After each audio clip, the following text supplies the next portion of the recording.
Hey there, cats and kitties. I am the Blues Man, Johnny Blues, and this is Wicked Flicks. With this particular video, I'm going to be talking about the 2016 John Lee Hancock film, The Founder, which I just saw recently as of the time of this recording, and I absolutely loved this film. I very much had the inkling that I would, being a fan of Michael Keaton's work and such like that, knowing loosely that it was going to be about, based on a true story, basically about the guy, Ray Kroc, who for all intents and purposes created the brand that would become the McDonald's chain of fast food restaurants, having very much usurped the name, created this brand from the brothers Mac and Dick McDonald.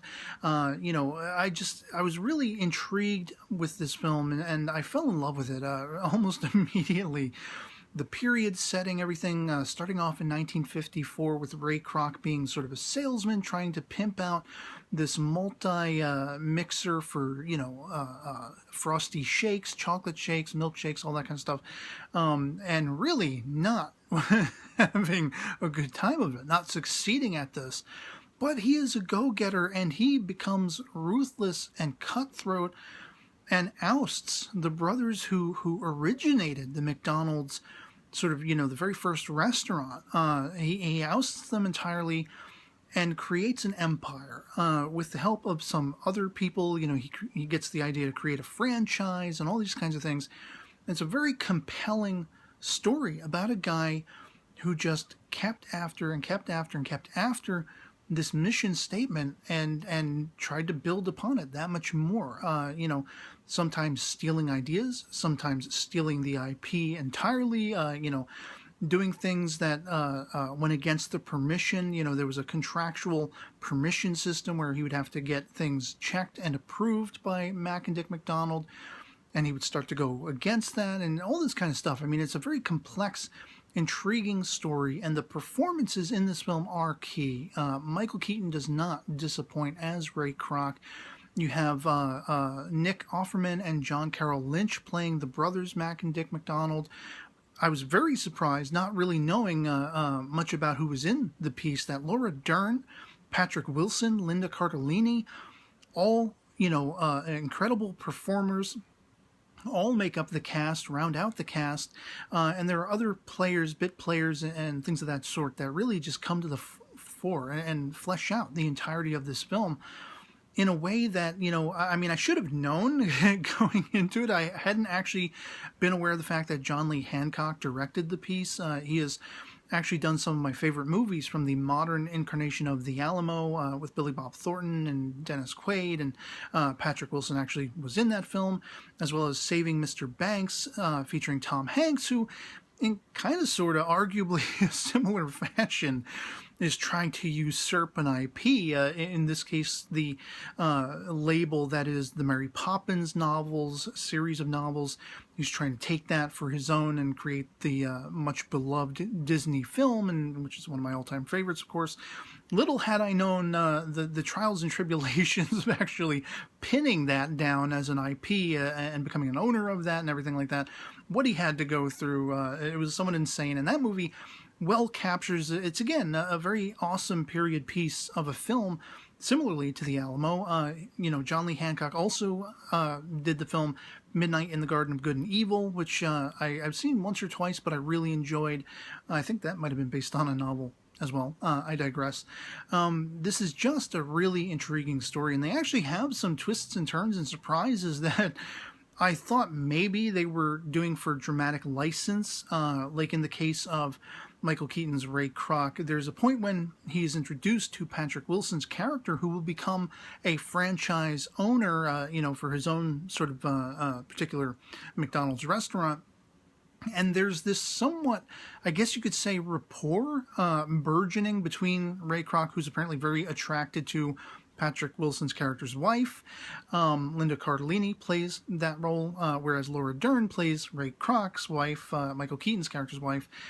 And it's just, you're seeing the sort of systematic breaking down between Ray Kroc and his wife, Michael Keaton and Laura Dern, and his becoming attracted and infatuated with Linda Cardellini's, Patrick Wilson's character's wife. You know, there's this great scene where they're in this restaurant and he's just been introduced to Patrick Wilson's character, and he sees Cardellini playing a piano. She's like performing. He owns the restaurant. She performs for, you know, the customers and everything like that. The people having their dinner, whatever, you know, various reasons they're going there. And Ray Kroc is sort of taken aback, you know, aghast by her beauty. He's very taken with her.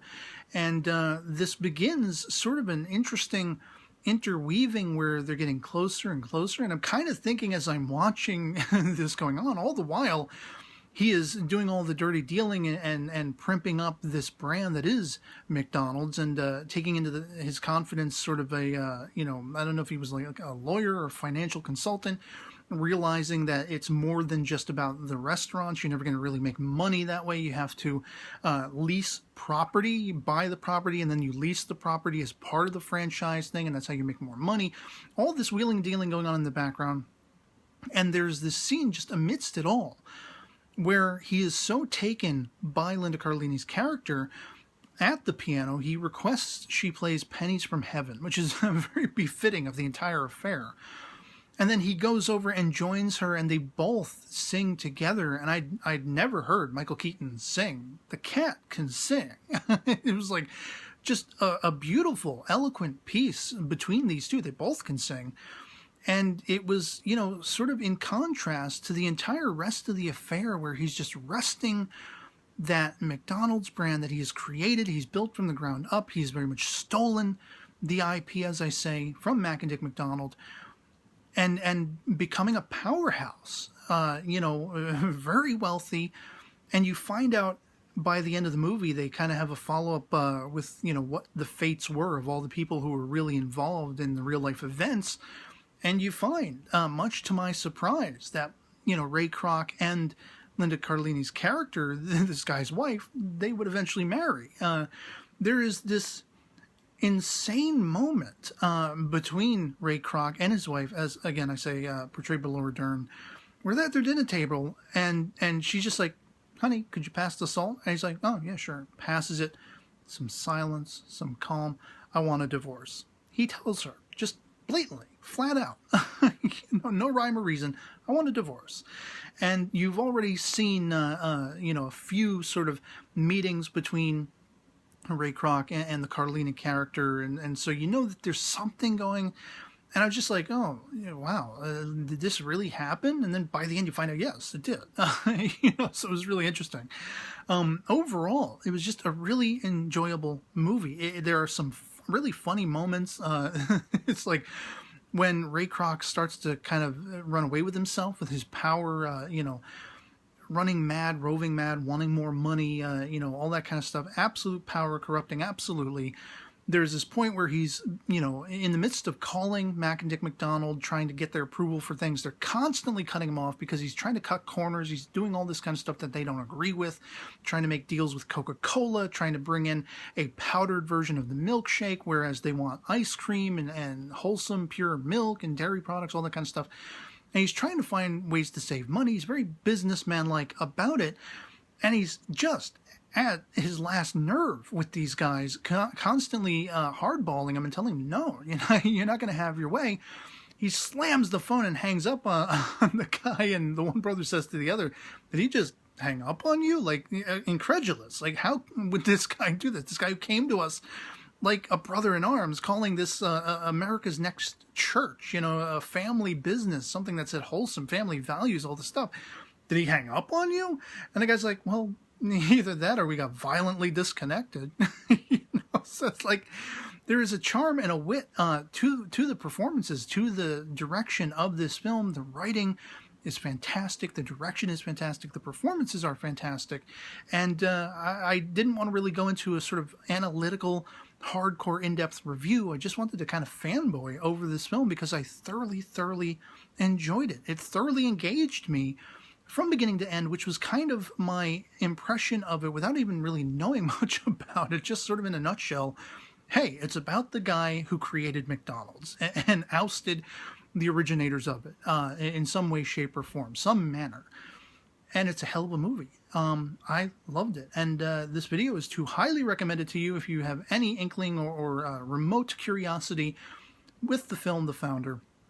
I highly, highly recommend you check it out. So if you have already seen it, I would love to hear from you guys in the comments below what your impressions of it were, if you enjoyed it as much as I did.